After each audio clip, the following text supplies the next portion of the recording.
Sabi nila, ang lupa sa Batangas ay mapula dahil sa tapang ng mga taong nagbubungkal nito.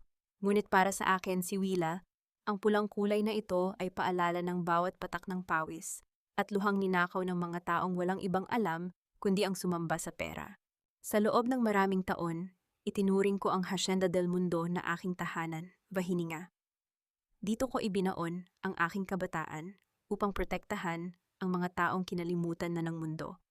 Ngunit sa isang iglap, ang bango ng mga hinog na mangga ay napalitan ng malansang amoy ng kataksilan. Isang mapanirang paratang ang ipinukol sa aking dangal, isang matalik na kaibigan ang nagbenta ng aking tiwala, at isang pamilyang banyaga ang nagtangkang yurakan ang alaala ng aking ama. Nakalimutan nila na ang bawat tahi ng katotohanan ay may kabayaran, at ang lupang hiningan nila ng yaman ay siya ring lalamon sa kanilang mga kasinungalingan. Sa gitna ng bagyo ng kawalang katarungan, kailangan kong matutong lumaban, hindi lamang gamit ang rua, kundi gamit ang talim ng aking paninindigan. Ito ang kwento ng isang inaping puso na pilit bumabangon mula sa putik ng kahihiyan. Isang paglalakbay patungo sa paghilom, kung saan ang katarungan ay hindi lamang matatagpuan sa mga pirma ng kontrata, kundi sa bawat yakap ng pagpapatawad at sa bawat sikat ng araw na nagbabadya ng isang bagong umaga sa aming bukirin. Lumuhod ka at humingi ng tawad sa harap ng buong barangay Willa. Hindi sapat ang rason mo para itaas ang itak laban sa tagapagmana ng pamilya del Mundo. Ang boses ni Doña Caridad ay tila isang malupit na hagupit na bumasag sa kagalakan ng fiesta ng mangga. Ang matalas niyang utos ay umalingaw-ngaw sa malawak na plaza ng Hacienda del Mundo, sapat na lakas upang magpatigil sa tawanan ng mga magsasaka at sa masayang tunog ng musika sa paligid. Ang mga salitang iyon ay tila mga pako na isa-isang bumaon sa puso ni Willa. Dinudurog ang bawat onsa ng kanyang dignidad bilang isang babaeng Batangueña. Naramdaman ni Willa ang panlalambot ng kanyang mga tuhod, ang itak na hawak niya, ang itak na ginamit niya kanina upang habulin ang isang magnanakaw sa loob ng kanyang pinakamamahal na taniman, ay tila naging kasing bigat ng isang bundok. Tumingin siya kay Sev, ang lalaking kanina lang ay mukhang isang karaniwang trespasser, na nakasuot ng luma at maruming t-shirt. Ngunit ngayon ay nakatayo na sa tabi ng Donya na may suot na mamahaling relos at sapatos. Ang mga mata ni Sev ay puno ng kalituhan at lamig, tila ba isa siyang insekto na kailangang tapakan. Bakit? Tanong ni Willa sa kanyang nagdurugong isipan. Saan ako nagkamali? Pinrotektahan ko lang ang bunga ng aming pagod. Ganito na lang ba ang halaga ng katapatan ko? Ang bango ng mga hinog na mangga na dati ay nagbibigay sa kanya ng ginhawa ay tila naging malansa at nakakasuka sa mga sandaling ito. Willa, what are you waiting for? Pagpapatuloy ni Doña Caridad, ang mukha ay larawan ng huwad na pighati habang nakatingin sa mga tao. Hacienda manager ka pero inatake mo ang pamangkin ko na kararating lang mula sa London. Gusto mo bang isipin ng lahat na ang mga Talavera ay mga mamatay tao? If you want to keep your job, and if you want these farmers to have their harvest bonus, you will kneel and apologize. Now, lumingon si Willa sa kanyang paligid. Nakita niya si Lolo Ben at ang iba pang mga tadyan na nakayuko. Ang kanilang mga balikat ay tila pasa ng buong bigat ng kahirapan. Alam ni Willa na ang kanyang pagluhod ay hindi lamang para sa kanyang sarili. Ito ang tanging paraan upang hindi sila mawala ng tirahan. Ang bawat tahi ng kanyang dangal ay unti-unting napapatid. Dahan-dahan, sa gitna ng nakabibinging katahimikan ng buong barangay, ibinaba ni Willa ang kanyang katawan. Ang malamig at mapulang lupa ng Batangas ay dumampi sa kanyang mga tuhod. Ramdam niya ang bawat butil ng buhangin na tila sumusugat sa kanyang balat. Sa harap ni Doña Caridad at sa harap ng lalaking hindi man lang siya magawang ipagtanggol, yumukod si Willa. Patawad po, Doña Caridad. Patawad po, Mr. Sev. Mahinang sambit ni Willa. Ang kanyang boses ay paus at basag. Tila isang naghihingalong hininga. Habang nakayuko, isang butil ng luha ang dahan-dahang gumulong mula sa kanyang mata at pumatak sa tuyong lupa. Lumikha ng isang maliit at madilim na batik sa mapulang alikabok. Sa mga sandaling iyon, hindi lamang siya humihingi ng tawad. Ibinabaon niya ang mahinang si Willa sa lupang ito. Naramdaman niya ang isang kamay na humawak sa kanyang balikat. Inaasahan niyang ito ay si Feli, ang kanyang matalik na kaibigan, upang aluin siya. Ngunit nang iangat niya ang kanyang paningin, nakita niya si Doña Caridad, na nakangiti ng mapanuya, isang ngiti na tanging si Willa lang ang nakakaunawa sa kahulugan. Tapos na ang paghahari mo, mananahi ng lupa. Tumayo si Sev at tumingin sa malayo, umiiwas sa nagmamakaawang mga mata ni Willa. Ang lalaking akala niya ay magiging pag-asa ng hasyenda ay naging kaisa-isa niyang bangungot.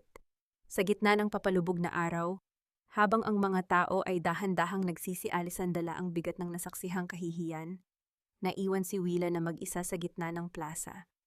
Ang hangin ay naging malamig at ang langit ay nagsimulang magbago ang kulay.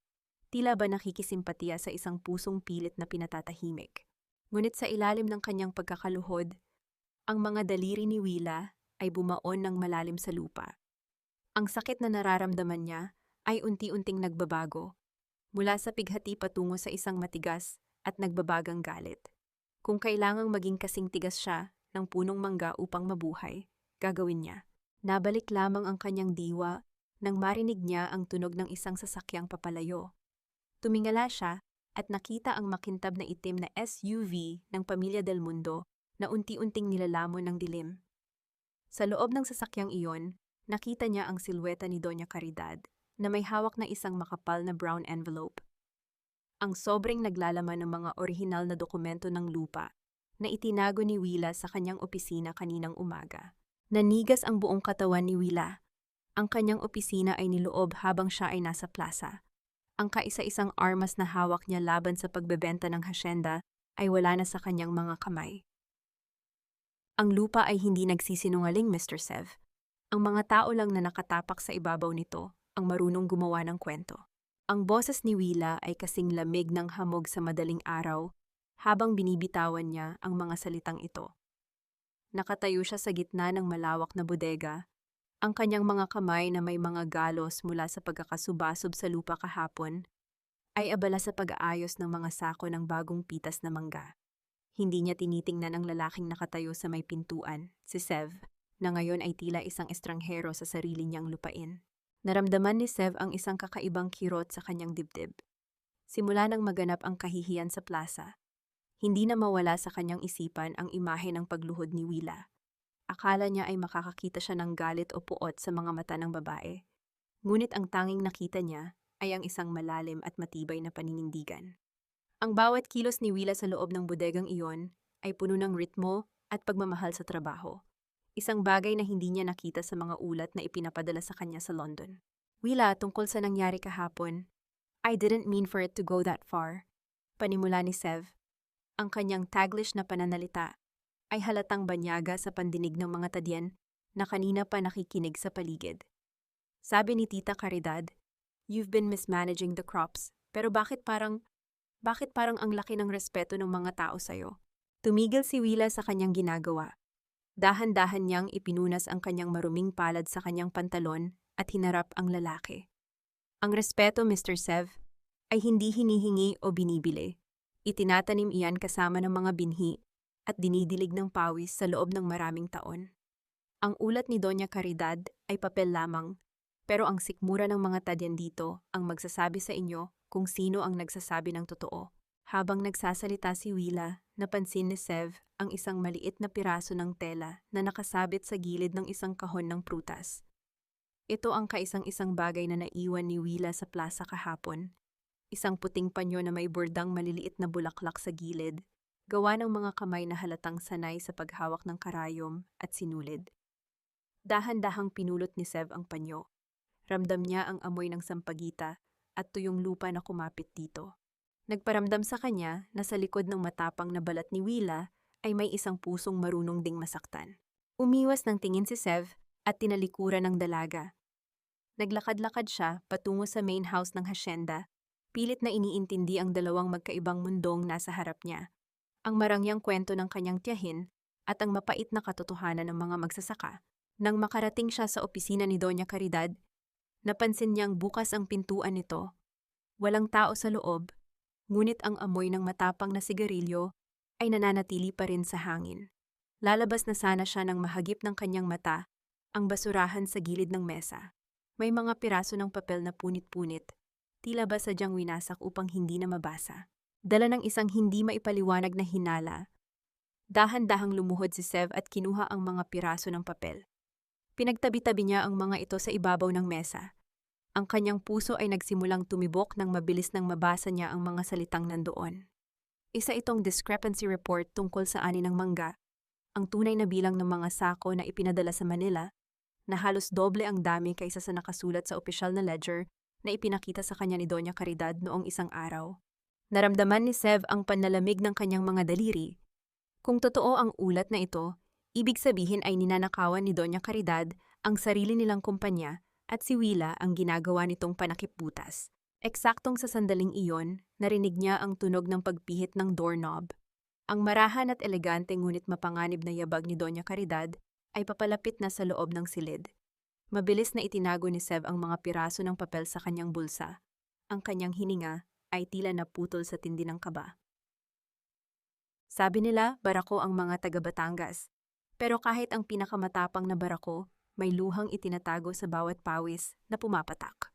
Ang mga salitang ito ni Willa ay tila nananatili sa hangin habang pinapanood niya si Sev na pilit na iniaabot ang isang kumpol ng mga mangga gamit ang mahabang sungkit. Ang sikat ng araw sa tanghali ay walang awa, nagbibigay ng nakapapasong init sa balat, ngunit si Sev ay mukhang desididong patunayan ang kanyang sarili. Ang kanyang mamahaling polo shirt ay basang-basa na ng pawis, at ang kanyang mga kamay na hindi sanay sa magaspang na trabaho ay nagsisimula ng mamula. Dahan-dahan lang, Mr. Sev. Baka pati ang sanga ay maisama niyo sa paghila, wika ni Willa.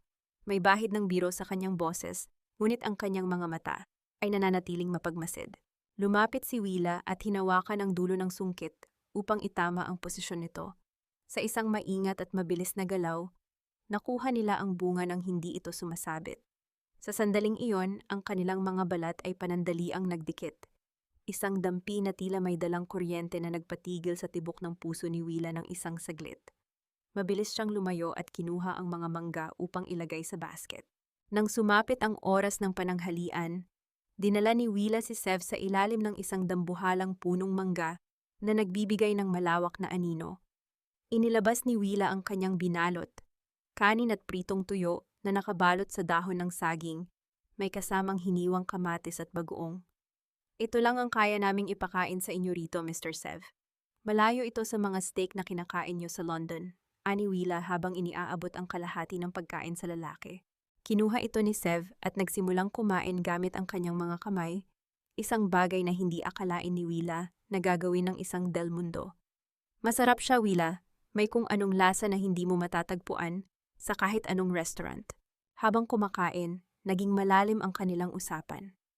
Ikinuwento ni Willa ang tungkol sa kanyang ama, ang dating manager ng hasyenda na namatay sa sama ng loob matapos paratangan ng pamilya Del Mundo na nagnanakaw ng pondo 20 taon na ang nakalilipas. Ramdam ni Sev ang pait sa bawat salita ni Willa, isang sugat na tila hindi kailanman naghilom. Nagsisimulang maunawaan ni Sev na ang bawat galaw ni Willa ay paraan ng paglilinis sa pangalan ng kanyang ama. Sa gitna ng kanilang katahimikan, napansin ni Sev ang isang malagkit na dagta ng mangga na tumulo sa pisngi ni Willa. Nang hindi nag-iisip, inilabas ni Sev ang puting panyo na pinulot niya kahapon. Dahan-dahan siyang lumapit at maingat na ipinunas ang panyo sa balat ng dalaga. Ang bawat hiblang tela ay tila nagdadala ng isang pangako ng pag-unawa. Tumingin si Sev ng diretso sa mga mata ni Willa at sa loob ng ilang segundo, ang mundo sa paligid nila ay nawala.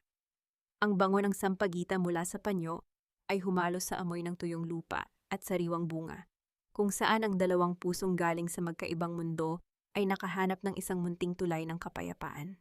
Salamat, mahinang bulong ni Willa. Sabay mabilis na pag-iwas ng tingin upang itago ang pamumula ng kanyang mga pisngi. Ngunit habang namumuo ang isang bagong ugnayan sa ilalim ng puno, sa loob ng mansyon, ang dilim ay nagsisimula ng bumalot. Si Doña Caridad ay nakaupo sa kanyang madilim na silid, hawak ang isang baso ng alak habang kausap ang isang banyaga sa kanyang telepono.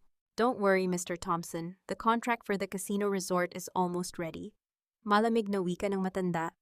Ang kanyang mga mata ay nanlilisik sa kasakiman. I'll make sure to clear out these pests in less than a month. Ang lupaing ito ay masyadong mahalaga para lang ipaubaya sa mga maruruming magsasaka. Ibinaba ni Doña Caridad ang telepono at tumingin sa labas ng bintana, kung saan aninag niya ang silweta ni Willa at Sev sa malayo. Isang mapanganib na plano ang nabubuo sa kanyang isipan. Isang plano na gagamit sa kaisa-isang taong pinagkakatiwalaan ni Willa upang tuluyan itong pabagsakin.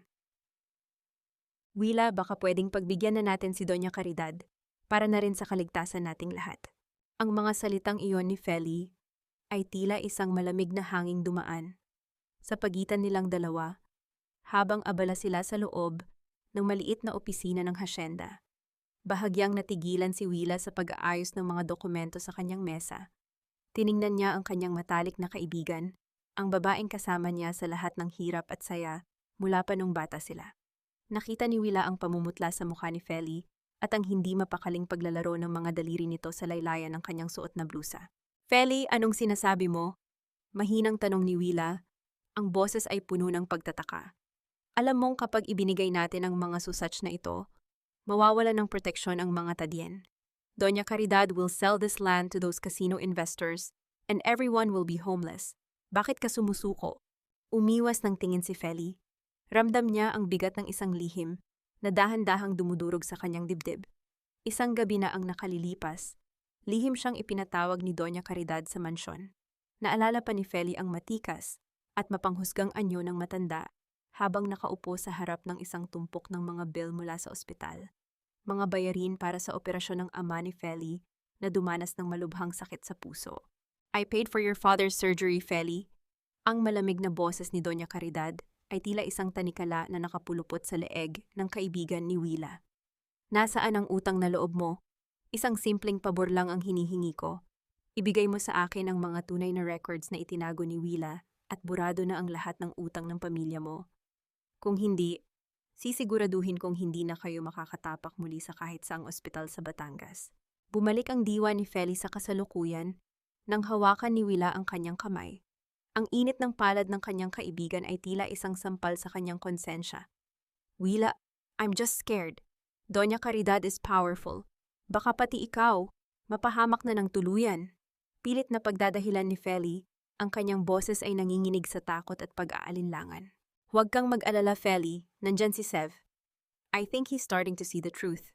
Nakangiting sabi ni Willa na hindi alam na ang bawat salita ng tiwala niya ay tila isang kutsilyong sumasaksak sa puso ni Feli.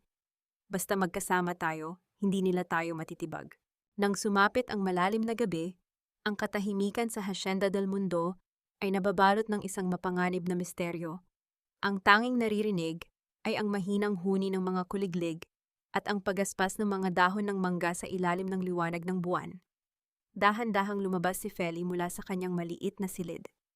Ang kanyang mga hakbang ay tila hindi gumagawa ng tunog sa ibabaw ng tuyong lupa habang patungo siya sa opisina ni Willa. Ang bawat hininga ni Feli ay tila isang pagsusumamo para sa kapatawaran. Nang marating niya ang pintuan, kinuha niya mula sa kanyang bulsa ang isang kumpol ng mga susi. Ang susi na ipinagkatiwala sa kanya ni Willa dahil sa kanilang matagal na pagkakaibigan. Ang marahang pagpihit ng bakal sa loob ng trangka ay tila isang malakas na sigaw sa pandinig ni Feli, kahit na wala namang ibang tao sa paligid. Pumasok siya sa loob at nagtungo sa lumang aparador kung saan nakatago ang mga dokumentong magliligtas sa hasyenda. Ramdam niya ang panlalamig ng kanyang mga kamay at ang mabilis na pagtibok ng kanyang puso na tila gustong kumawala sa kanyang tadyang. Dahan-dahan niyang inabot ang makapal na folder na naglalaman ng mga ebidensya ng pandaraya ni Doña Caridad. Sa mga sandaling iyon, ang mukha ni Willa na nakangiti sa kanya kaninang umaga ay muling nagpakita sa kanyang isipan. Isang luha ang dahan-dahang gumulong sa pisngi ni Feli, ngunit mabilis niya itong pinunasan. Ang utang na loob sa pamilya ay mas matimbang kaysa sa katapatan sa kaibigan. Napatigil si Feli nang makakita siya ng isang anino sa labas ng bintana. Ang kanyang mga daliri ay nanigas sa ibabaw ng folder habang ang kanyang buong katawan ay nanginginig sa matinding kaba. Wala na ang mga sausage, Willa, at kasama nitong nawala ang tiwala ko sa'yo. Ang boses ni Sev ay tila isang malakas na dagundong ng kulog na nagpayanig sa buong silid ng opisina. Nakatayo siya sa gitna ng silid, ang kanyang mga kamay ay nakakuyom at ang kanyang mukha ay larawan ng matinding pagkabigo. Sa harapan niya, si Willa ay nananatiling nakatayo, tila isang estatwa na nawalan ng hininga. Ang aparador na dating kinalalagyan ng mga tunay na dokumento ay nakabukas na ngayon at walang laman. Tila isang bunganga ng sugat na ninakawan ng lunas. Sev, makinig ka. Hindi ko alam kung paano nawala ang mga yon. Pagsusumamo ni Willa, ang kanyang boses ay nanginginig sa tindi ng kaba at kalituhan. Narito lang ang mga records kagabi. May nagnakaw. Sapat na ang mga palusot, Willa. Pagputol ni Doña Caridad habang dahan-dahang pumasok sa silid, bitbit ang isang bagong folder. Ang kanyang mga hakbang sa sahig na kahoy ay tila bawat pako na ibinabaon sa kabaong ng dangal ni Willa. Hindi nagnakaw ang mga susach na iyon. Sadyang itinago mo ang mga ito dahil narito ang katotohanan. Ibinagsak ng matanda ang folder sa ibabaw ng mesa. Sa loob nito ay ang mga tampered na dokumento na nagpapakita ng malalaking halaga ng pera na di umano ay kinuha ni Willa mula sa pondo ng kooperatiba ng mga Tadien. Ang bawat numero ay tila isang lason na dahan-dahang pumapatay sa reputasyon na binuo ni Willa sa loob ng maraming taon. Lumingon si Willa sa gilid kung saan nakatayo si Feli. Ang kanyang matalik na kaibigan ay nakayuko. Ang mga mata ay nakapikit ng mariin at ang mga daliri ay mahigpit na nakahawak sa kanyang sariling laylayan. Feli, sabihin mo sa kanila, kasama kitang nag-ayos ng mga records na iyon. Alam mong hindi totoo ito. Pakiusap ni Willa. Umaasang ang kanilang pagkakaibigan ay mas matimbang kaysa sa anupamang pananakot. Ngunit nanatiling pipi si Feli. Walang salitang lumabas sa kanyang mga labi. Ang tanging sagot na nakuha ni Willa ay ang pag-iwas ng tingin ng kaibigan, isang senyales ng kataksilan na mas masakit pa kaysa sa anumang sampal. Naramdaman ni Willa ang pagkirot ng kanyang lalamunan. Ang bawat hininga niya ay tila may kasamang bubog na sumusugat sa kanyang dibdib. Pati ang ama mo, Willa, isa ring magnanakaw. Patuloy ni Doña Caridad, ang boses ay puno ng mapanuyang tagumpay. Ang bunga ay hindi nalalayo sa puno. You used Sev's kindness para makapagnakaw muli. Ngayon wala ka ng lugar sa hasyendang ito. Tumingin si Willa kay Sev. Naghahanap ng kahit munting hibla ng paniniwala sa mga mata nito. Ngunit ang Sev na nakasalo niya sa pagkain sa ilalim ng puno ay wala na. Ang nakaharap niya ngayon ay ang tagapagmana ng pamilya del mundo na binalot muli ng pader ng pagdududa. Umalis ka na, Willa, malamig na wika ni Sev. Ang boses ay wala ng emosyon. Ayaw na kitang makita rito. Kasabay ng kanyang mga salita, ang kalangitan sa labas ay biglang nagdilim. Isang malakas na ihip ng hangin ang sumalpok sa bintana, tila isang babala ng paparating na bagyo. 2 gwardya ang pumasok sa silid at marahas na hinawakan ang mga braso ni Willa upang ilabas siya. Walang nagawa si Willa kundi ang magpatianod. Habang kinaladkad siya palabas, nakita niya ang mga Tadien na nagkakatipon sa labas ng opisina. Ang kanilang mga mukha ay puno ng kalituhan at ang iba ay may bahid ng galit dahil sa mga paratang na narinig. Ang bawat bulong nila ay tila mga latay sa likuran ni Willa. Nang marating nila ang malaking tarangkahan ng hasyenda, walang pakundangan siyang itinulak palabas. Kasabay nito ang pagbuhos ng malakas na ulan. Ang malamig na tubig ay mabilis na bumasa sa kanyang manipis na damit. Tila sinusubukang hugasan ang isang kahihiyang hindi naman sa kanya. Naiwan si Willa na nakatayo sa gitna ng maputik na kalsada. Walang dala kundi ang suot na damit at ang kanyang nadurog na puso. Sa gitna ng dilim at ingay ng ulan, naramdaman niya ang isang kamay na humawak sa kanyang siko. Tumingala siya at nakita ang isang payong na nakatabing sa kanya. Sa ilalim nito ay ang luma at kulubot na mukha ni Lolo Ben, ang tanging taong hindi tumalikod sa kanya. Magsisimula na ang tunay na laban, anak. Mahinang bulong ng matanda, ang kanyang mga mata ay nagniningning sa gitna ng kadiliman. Huwag mong hayaang lamunin ng ulan ang iyong apoy. Hindi namatay ang tatay mo sa sakit, Willa. Namatay siya sa pighati dahil ninakawan siya ng dangal ng pamilyang pinagsilbihan niya. Ang magsatasak-taso ang mga salitang iyon, mula kay Lolo Ben, ay tila isang malakas na sampal na nagpagising sa naghihingalong espiritu ni Willa. Nakaupo sila sa loob ng maliit at payak na bahay kubo ng matanda, malayo sa marangyang mansyon ng mga Del Mundo. Ang tanging liwanag ay nanggagaling sa isang maliit na gasera na aandap-andap. Tila sumasabay sa mahinang paghinga ng gabi. Ang amoy ng mainit na salabat ay humahalo sa amoy ng basang lupa mula sa labas, kung saan ang ulan ay tila pagod na rin sa pagbuhos. Naramdaman ni Willa ang hapdi ng kanyang mga gasgas sa tuhod, habang dahan-dahan itong nililinis ni Lolo Ben, gamit ang maligamgam na tubig. ngunit mas matindi ang hapdi sa loob ng kanyang dibdib. Ang bawat patak ng tubig ay nagpapaalala sa kanya ng mga luhang hindi niya maibuhos sa harap ng kanyang mga kaaway. Alam ko ang totoo, Willa. Saksi ako nung pinaratangan ang tatay mo ni Doña Caridad. 20 taon na ang nakalilipas. Patuloy ng matanda, ang kanyang boses ay nanginginig sa tindi ng emosyon. Ginamit nila ang kabutihan ng iyong ama upang pagtakpan ang sarili nilang mga kamalian. At ngayon, ginagawa nila iyon sa'yo. Napatitig si Willa sa apoy ng gasera. Ang kawalang katarungan na tila isang aninong laging nakasunod sa kanilang pamilya ay muling nagparamdam. Bakit ngayon niyo lang sinabi, Lolo Ben? Dahil ngayon lang dumating ang taong makakatulong sa atin, sagot ng matanda. Eksaktong sa sandaling iyon, narinig nila ang marahang tunog ng pagpihit ng hamba ng pinto at ang mahinang pagkatok ng kahoy sa kahoy. Pumasok ang isang lalaking nakasuot ng maayos na Amerikana sa kabila ng dumi ng kalsada. Siya si Attorney Tomaso, isang laking Batangas na matagal nang nagmamasid sa mga kaganapan sa hasyenda. Willa, narito ang mga dokumentong matagal nang itinago sa ilalim ng mga lumang file ng korte. Wika ni Tomaso habang inilalapag ang isang makapal at dilaw na folder sa maliit na mesa. Hindi lang basta susach ang nawala sa'yo. Ang mga papel na ito ay naglalaman ng tunay na kontrata na pinirmahan ng iyong ama bago siya mamatay. Isang kontrata na nagpapatunay na ang isang bahagi ng hasyenda ay sadyang nakalaan para sa mga tadyen, isang bagay na pilit binubura ni Doña Caridad upang maibenta ang lupa. Nanginginig ang mga daliri ni Willa habang binubuklat ang mga pahina. Ang sulat kamay ng kanyang ama ay tila isang tinig mula sa kabilang buhay na bumubulong sa kanyang pandinig. Sa bawat salitang nababasa niya, ang kanyang tuyetfong ay unti-unting napapalitan ng isang mapanganib na determinasyon. Nalaman niya na ang proyektong kasino na pinaplano ni Doña Caridad ay hindi lamang isang negosyo. Ito ay isang malaking panlilinlang upang agawin ang lupang ipinangako sa mga magsasaka. Kailangan nating lumaban, Willa. Pero sa pagkakataong ito, hindi itak ang gagamitin mo, seryosong sabi ni Tomaso. Ang kanyang mga mata ay nanunuot sa kaluluwa ng dalaga. Gagamitin natin ang kanilang sariling batas upang gisingin ang katotohanan. Nabalik ang diwa ni Willa nang marinig niya ang malayo at mahinang ugong ng isang sasakyan.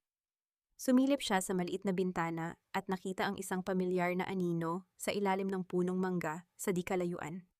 Isang lalaking nakatayo sa ulan, walang payong at nakatingin sa dampa ni Lolo Ben, si Sev.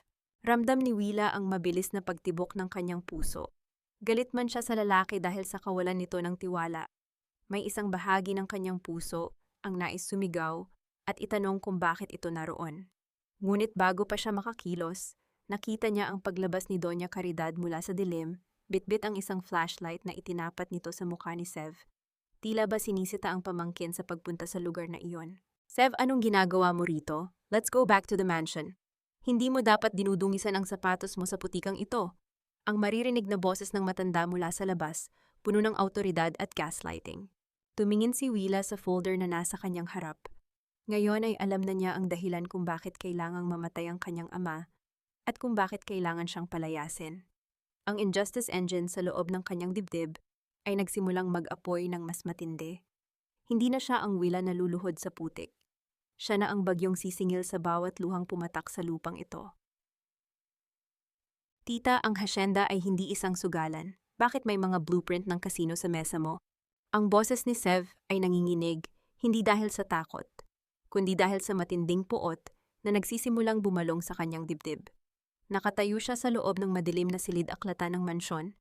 Hawak ang mga papel na nakuha niya mula sa ilalim ng mga lumang dokumento ni Doña Caridad. Ang liwanag ng kidlat mula sa labas ay panandaliang tumanglaw sa kanyang mukha. Nagpapakita ng isang lalaking unti-unti nang nagigising mula sa isang mahabang panaginip ng mga kasinungalingan. Dahan-dahang pumasok si Doña Caridad sa silid. Ang tunog ng kanyang mararangyang tsinelas sa sahig na nara ay tila bawat tibok ng kaba sa pandinig ni Severench. Hindi man lang nabura ang mapanlinlang ng ngiti sa mga labi ng matanda. Huminto siya sa harap ng isang mamahaling florera at dahan-dahang inayos ang mga bulaklak na tila ba walang anumang nangyayari. Sev, hijo, you are overthinking again. Ang proyektong iyan ay para sa kinabukasan ng pamilya del mundo. Ang boses ng matanda ay malumanay, puno ng lason na binalot ng asukal. Ang hasyenda ay naghihingalo na. We need to evolve. At ang lupang iyan, mas mapapakinabangan iyan kung gagawing resort kaysa hayaang madungisan ng mga maruruming paa ng mga tadyan na yan. Pero tita, si Willa, pinaratangan niyo siya dahil lang sa ayaw niyang pumayag sa plano niyo. Hiyaw ni Sev, ang bawat salita niya ay tila isang pagsusumamo para sa katarungan.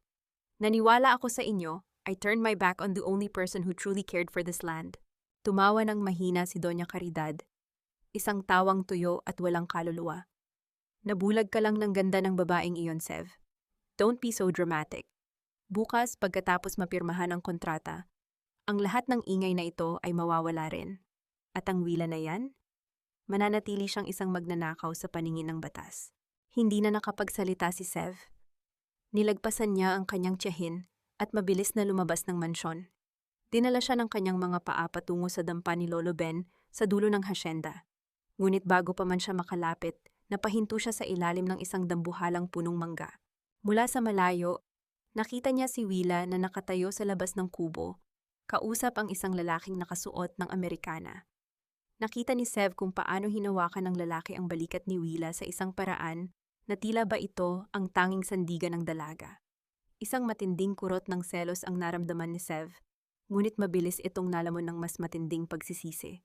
Ramdam niya na wala na siyang karapatang lumapit.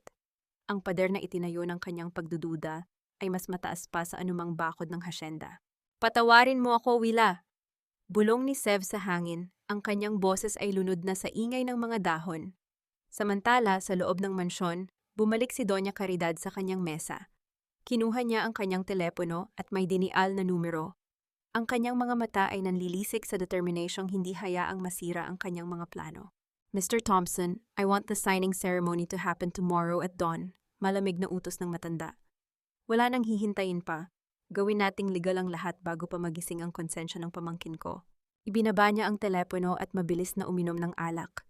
Sa labas, ang ulan ay tila nagbabadya ng isang malaking pagsabog. Ang mansongiki na bumabalot sa Hacienda del Mundo ay malapit ng mapunit. Ngunit kapalit nito ay ang panganib na baka huli na ang lahat para sa mga taong nagmamahal sa lupang ito. Itigil ang pirmahan. Ang lupang ito ay hindi nabibili ng ginto dahil nabayaran na ito ng dugo at pawis ng aking ama. Ang boses ni Willa ay tila isang matalim na kidlat na humati sa prestihiyosong katahimikan ng bulwagan ng mansyon. Nakatayo siya sa gitna ng malaking pintuan, ang kanyang suot na simpleng barutsaya ay punong-puno ng dumi mula sa bukid, ngunit ang kanyang tindig ay mas matikas pa kaysa sa sinumang panauhing nakasuot ng seda. Sa likuran niya, aninag ang mga silweta ng mga tadyen, sina Lolo Ben, at ang iba pang mga magsasaka na tila isang pader ng katotohanan na handang sumabog. Nabitawan ni Doña Caridad ang kanyang mamahaling pluma. Ang kanyang mukha na kanina ay punong-puno ng tagumpay ay biglang nagbago, naging larawan ng matinding galit at bahagyang takot. Sa tabi niya, ang mga dayuhang investor ay nagpalitan ng nagtatakang tingin habang si Sev ay dahan-dahang tumayo mula sa kanyang upuan, ang kanyang mga mata ay nakapako sa babaeng akala niya ay tuluyan na niyang nawala. Willa, anong ibig sabihin nito? You are trespassing. Singhal ni Doña Caridad. Pilit na ibinabalik ang kanyang autoridad sa pamamagitan ng pagsigaw.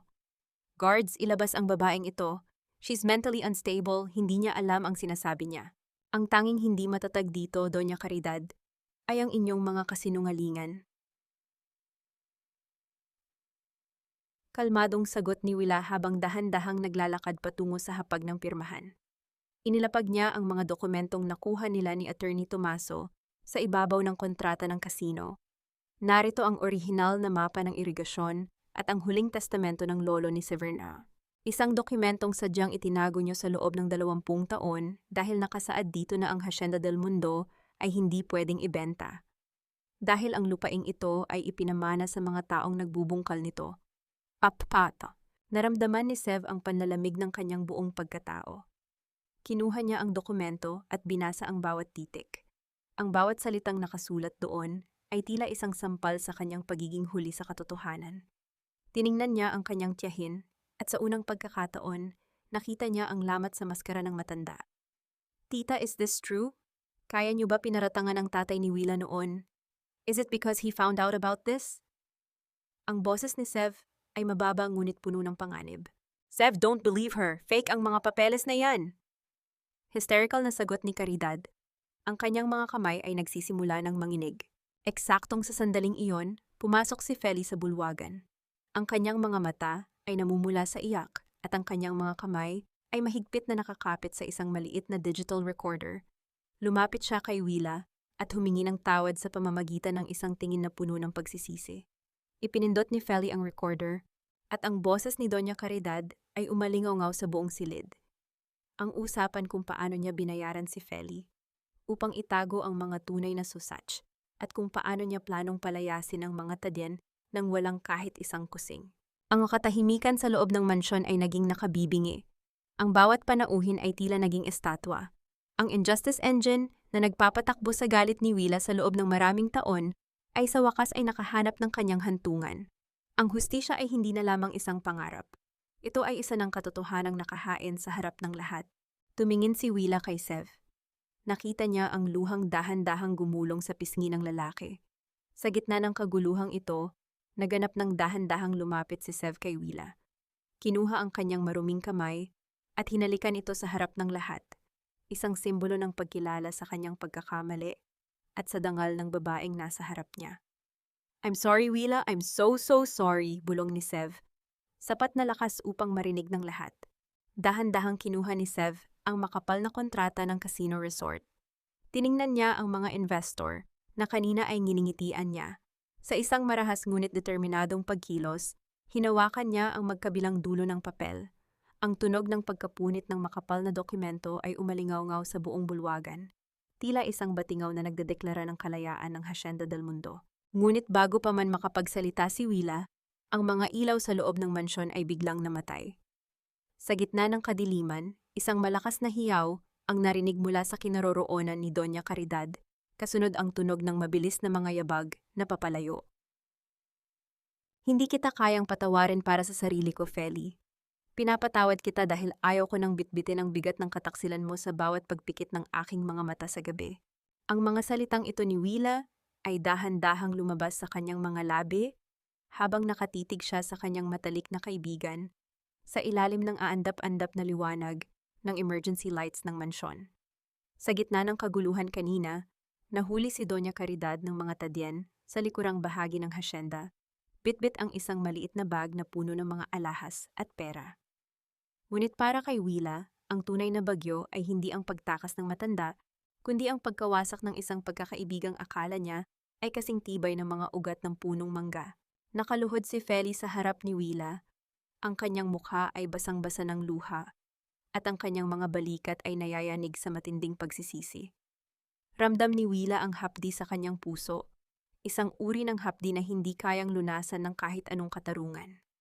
Ang bawat tahi ng kanilang alaala, simula noong bata pa sila, ay tila isa-isang nalalagot sa bawat hikbi ni Feli. Willa, sorry, patawarin mo ako. Nabulag ako ng takot para sa tatay ko. Pagsusumamo ni Feli, ang boses ay paos at tila nanggagaling sa kailaliman ng isang madilim na hukay. I thought if I did what she wanted, maililigtas ko ang pamilya ko.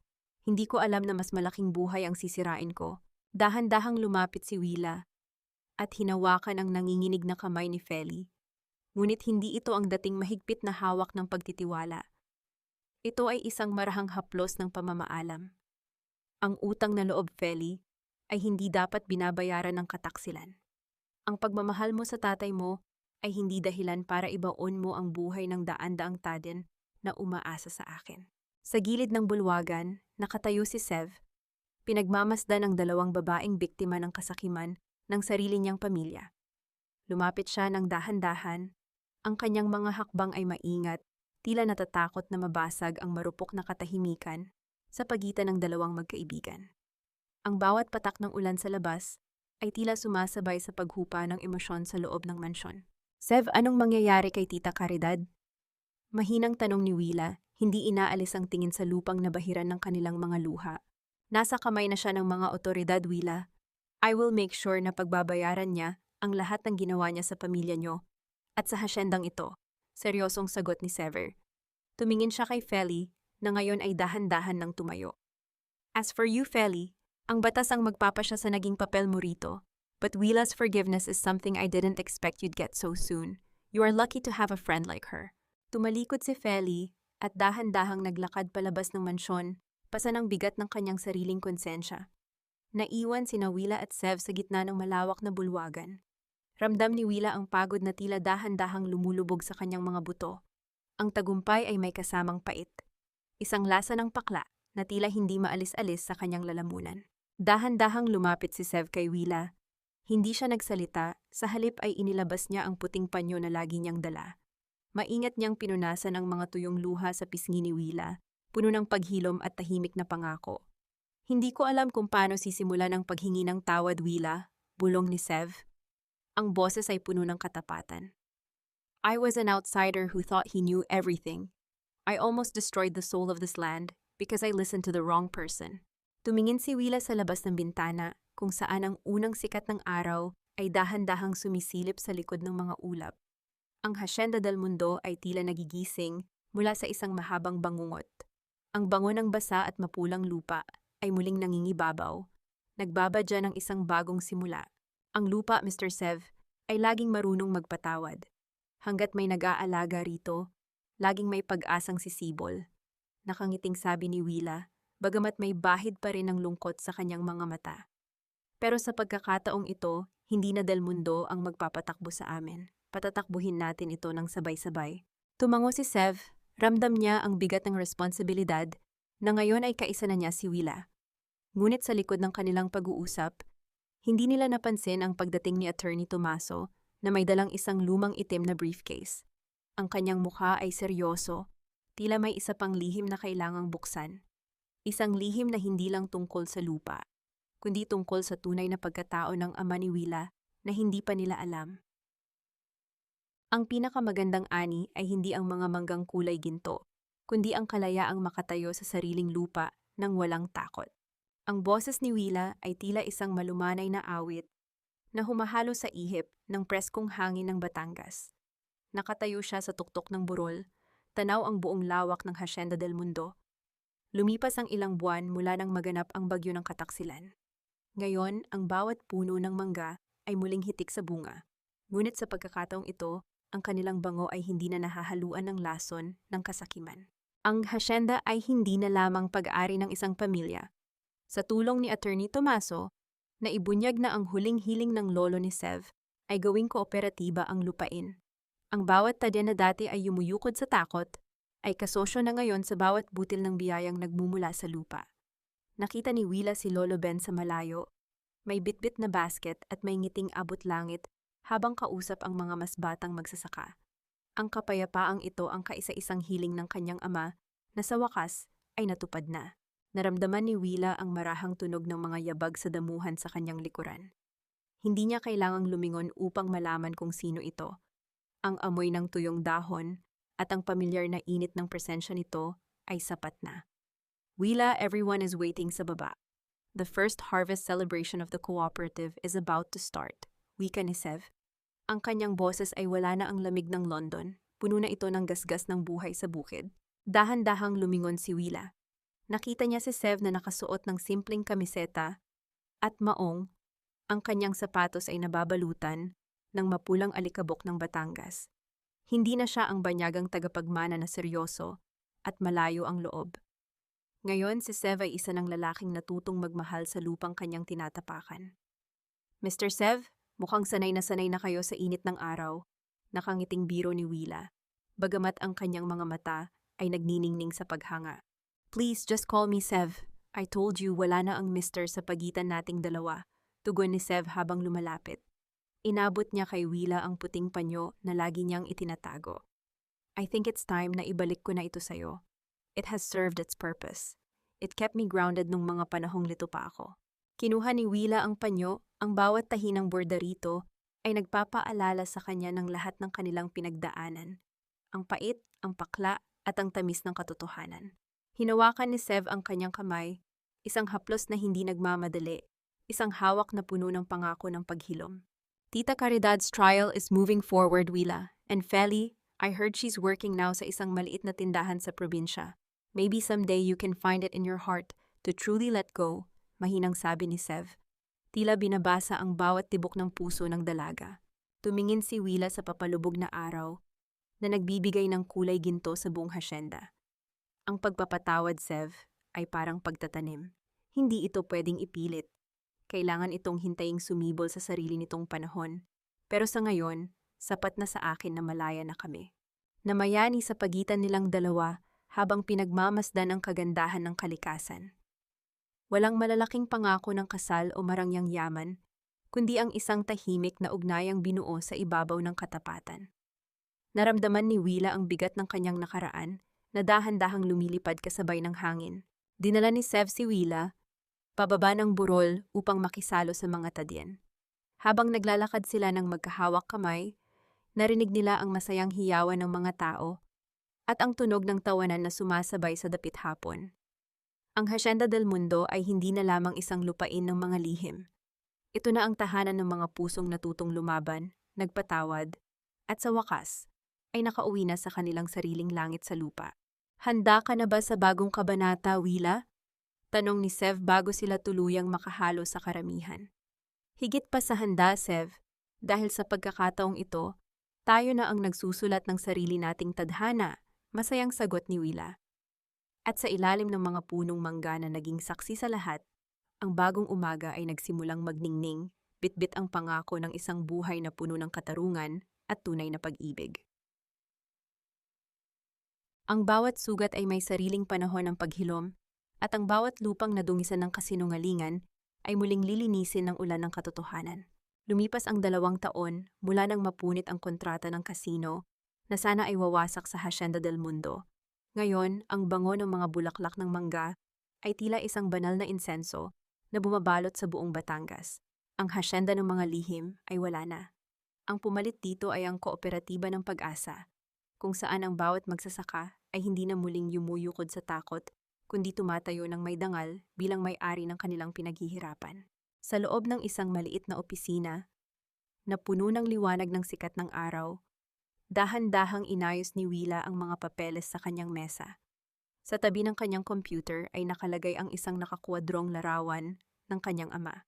Wala na ang pait sa kanyang mga mata sa tuwing tinitingnan ito. Ang katarungang matagal niyang ipinaglaban ay hindi lamang naglinis sa pangalan ng kanyang ama, kundi nagbigay din ng kapayapaan sa kanyang sariling kaluluwa. Nabalik ang diwa ni Willa nang marinig niya ang tunog ng pagbukas ng pinto. Pumasok si Sev, bitbit ang 2 tasa ng mainit na kape. Ang kanyang balat ay mas naging kayumanggi na dahil sa pagbababad sa bukid, at ang kanyang mga kilos ay wala na ang pagmamadali ng isang taong galing sa syudad. The board meeting is finished, Willa. Everyone agreed na magdagdag ng scholarship fund para sa mga anak ng Tadyan, nakangiting sabi ni Sev habang inilalapag ang kape. You did it. Ang pangarap mo para sa kanila, hindi na lang basta pangarap. Ngumiti si Willa at hinawakan ang kamay ni Sev. Hindi ko ito magagawa kung hindi ka naniwala sa akin nung huli, Sev. Salamat sa pagpili sa katotohanan kaysa sa yaman. I found a different kind of wealth here, Willa. Wealth that doesn't fit in a bank account, tugon ni Sev. Ang kanyang mga mata ay puno ng paghanga at pagmamahal. Sa kabilang dako ng probinsya, ang balita tungkol kay Doña Caridad ay dahan-dahang lumalamlam. Ang matanda ay nananatili pa rin sa loob ng bilangguan, pasan ang bigat ng kahihiyang pilit niyang iniwasan noon. Ang kanyang hiya ay naging kaisa-isa niyang kasama sa bawat gabi. Si Feli naman ay nagpadala ng isang sulat kay Willa noong nakaraang buwan mula sa isang malayong bayan. Bagamat hindi pa handa si Willa na ibalik ang dating samahan, tinanggap niya ang hiling na kapatawaran nito. Natutunan ni Willa na ang pagpapatawad ay hindi para sa taong nagkamali, kundi para sa sarili niyang katahimikan. Lumabas ang 2 sa balkonahe ng opisina. Tanaw nila ang malawak na taniman kung saan ang mga magsasaka ay masayang nagkukwentuhan habang nagtatrabaho. Wala nang ruan na kailangang itaas para manakit. Tanging mga kamay na nagtutulungan ang makikita sa ilalim ng asul na langit. Pinatawad mo na ba ang lahat, Willa? Mahinang tanong ni Sev habang pinagmamasdan ang dapit hapon. Huminga ng malalim si Willa. Dinaramdam ang preskong hangin na humahaplos sa kanyang mukha. Ang galit, Sev, ay parang damo sa bukid. Kapag hindi mo binunot ang ugat, laging babalik. Ngayon, masasabi kong malinis na ang aking bukirin. Wala na akong bitbit na kahit anong pait. Namayani sa pagitan nilang dalawa habang dahan-dahang lumulubog ang araw. nagbibigay ng kulay ginto sa bawat puno ng mangga.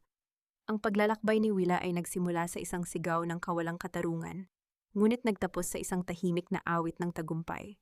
Ang katarungan ay nakamit, ang binyen ay nahanap, at ang pinakamahalagang aral ay naitanim sa puso ng bawat nakikinig. Ang tunay na kapangyarihan ay hindi nanggagaling sa titulong hawak mo, kundi sa katapatan ng iyong puso at sa tapang mong panindigan ng tama, anuman ang mangyari. Sa ilalim ng bagong umaga ng Hacienda del Mundo, si Willa Talavera ay hindi na lamang isang manager. Siya ang mitya ng pagbabago, ang mananahi ng katarungan, at ang babaeng sa wakas ay nakahanap ng kanyang sariling langit sa gitna ng mapulang lupa ng Batangas.